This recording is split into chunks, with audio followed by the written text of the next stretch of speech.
अस्सलामुअलैकुम students, welcome to my channel the power of education. आज की इस वीडियो में हम पढ़ेंगे कुछ प्लांट्स के बारे में या फिर कुछ यूनिसेलुलर ऑर्गेनिजम्स के बारे में। ये चीज़ें आपके लिए एमसीक्यूज़ के हवाले से काफ़ी इंपॉर्टेंट हो सकती हैं। सबसे पहला है हमारे पास मस्टर्ड प्लांट। मस्टर्ड प्लांट का साइंटिफिक नेम होता है ब्रासिका कंपेस्ट्रिस और इसे हम आमतौर पे क्या कहते हैं, सरसों, कॉमनली सरसों कहते हैं। ये एक मल्टी सेलुलर है। मल्टी सेलुलर का मतलब होता है बहुत सारे खुलियों से मिलकर बनना। एक होता है यूनिसेलुलर, यूनि का मतलब होता है एक, सेल का मतलब खुलिया, और मल्टी का मतलब होता है बहुत सारे, और सेल का मतलब खुलिया। जो बहुत सारे सेल से मिलकर बने उसे कहते हैं multi cellular. Cultivated in winter season, इसे सर्दी के मौसम में क्या किया जाता है, लगाया जाता है। Leaves are used as vegetable, इसके जो पत्ते हैं उसे हम वेजिटेबल के तौर पे यूज़ करते हैं। वेजिटेबल मतलब सब्जी की तौर पे इस्तेमाल करते हैं सरसों के पत्तों को।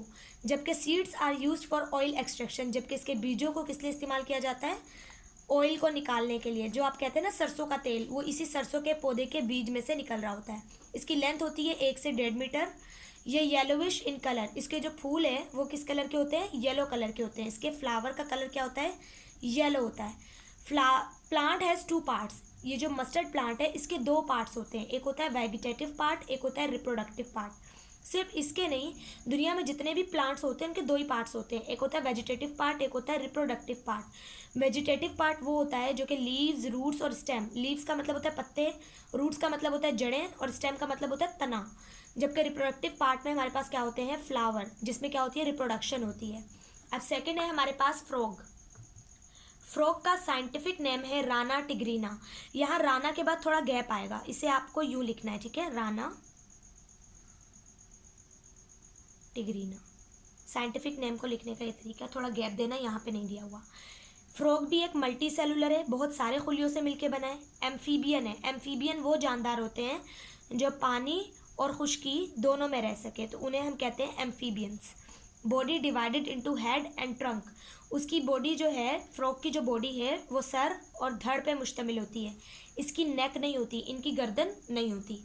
फिर है फीड ऑन स्मॉल इंसेक्ट्स, जो मेंढक हैं ये हमारे पास क्या खाते हैं, छोटे मोटे कीड़े मकोड़े खाते हैं। नेक्स्ट है हमारा अमेबा। अमेबा एक यूनिसेलुलर है, यूनि का मतलब एक, सेलुलर मतलब खुलिया। अमेबा का सिर्फ एक खुलिया होता है। In mud of shallow pond, mud का मतलब होता है कीचड़, ये कीचड़ में होते हैं किसके, शैलो पॉन्ड, रुकी हुई, जो पॉन्ड मतलब होता है तालाब, रुका हुआ तालाब जो होता है उसके करीब होते हैं, या फिर किसी रुके हुए पानी में अमेबा होता है। इसका साइज होता है 0.25 मिलीमीटर। इर्रेगुलर शेप, इसकी कोई ख़ास शक्ल नहीं होती, कोई भी शक्ल ये अख्तियार कर सकता है। साइटोप्लाज्म जो इसका होता है, अगर मैं अमेबा ड्रॉ करूं कि अगर ये एक अमेबा का स्ट्रक्चर है, तो इसका जो साइटोप्लाज्म है ये 2 पार्ट्स में डिवाइड है। एक थोड़ा बाहर की साइड पे होगा और एक अंदर की साइड पे।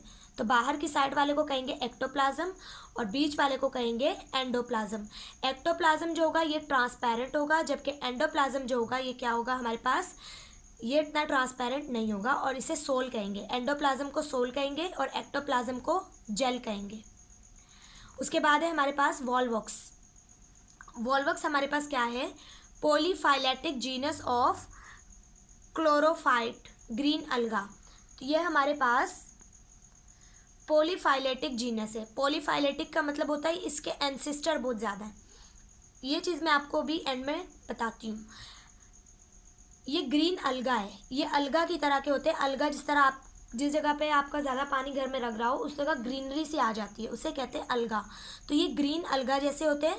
फॉर्म कॉलोनीज, ये मिलकर एक साथ रहते हैं कॉलोनी की फॉर्म में। एंड अप टू 50,000 सेल्स, और 50,000 से ज़्यादा सेल आपस में कॉलोनी बनाकर रह सकते हैं। ये फ्रेश वाटर में रहते हैं। और इसे सबसे पहले किसने बताया था इनके बारे में, Antony von Leeuwenhoek. Antony von Leeuwenhoek ने सबसे पहले वॉल्वॉक्स के बारे में बताया था। हर वॉल्वॉक्स के पास 2 फ्लैजेला होते हैं और ये कभी भी इंसानों को नुकसान नहीं पहुंचाती। अब मैं आपको बताऊंगी पॉलीफाइलेटिक का क्या मतलब है। आपको ये बात तो पता होगी कि ये कहा जाता है कि जो ह्यूमंस हैं, इंसान हैं, वो असल में बंदरों से, मंकीज से इवॉल्व हुए हैं। मंकी जो है वो इंसानों के एंसेस्टर है, ये साइंस कहती है। तो ये क्यों कहते हैं, क्योंकि हमारे पास एक बात होती है जिसे कहते हैं एवोल्यूशन, कि जानदार वक्त के साथ साथ अपने अंदर क्या लाते हैं, तब्दीलियाँ लाते हैं, और वो किसी नए जानदार में ढल जाते हैं या कोई नया जानदार बन जाता है। इसी तरह कहा जाता है के वॉल वर्क्स बहुत सारे ऐसे जानदार थे जिनसे मिलकर बनी। अब इंसानों को तो कहा जाता है सिर्फ मंकी से मिलकर बना है, कि मंकी की जनरेशन आगे जाके इंसान बनी, लेकिन वॉलवर्क्स जो है इसको बहुत सारे जानदारों को कहा जाता है कि ये बाद में चेंज हो गए वॉलवर्क्स में, तो इसलिए हम इसे कहते हैं पॉलीफाइलेटिक। उसके बाद ये एक यूनिसेलुलर होती है। यूनिसेलुलर मतलब एक खुलिये पे मुश्तमिल, लेकिन ये आपस में मिलकर रह रही होती है। 50,000 से ज़्यादा सेल मिलकर रहते हैं, तो ये कॉलोनी बना लेती है, गोल सी कॉलोनी। फिर ये डार्क ग्रीन कलर की हमें दिख भी रही होती है, क्योंकि 50,000 सेल जब एक साथ होंगे तो जाहिर है बहुत बड़ा सा एक स्ट्रक्चर बन जाएगा। और ये इंसानों को कोई नुकसान नहीं पहुँचाती, क्योंकि ये ऐसा कोई जहरीला मवाद अपने अंदर से नहीं निकालती जिससे इंसानों को कोई भी बीमारी हो या कोई भी मुसीबत हो। आज आपका chapter number 1 of biology class 9 complete हुआ है। अगर आपने लास्ट लेक्चर्स नहीं देखे तो आप वो भी देख लें। अगर आपको इस लेक्चर के हवाले से कोई भी क्वेश्चन या क्यूरी है तो कमेंट सेक्शन में ज़रूर पूछिएगा। बाकी वीडियो को लाइक और शेयर ज़रूर कीजिएगा और चैनल को सब्सक्राइब ज़रूर कीजिएगा। Thank you so much. अल्लाह हाफिज़।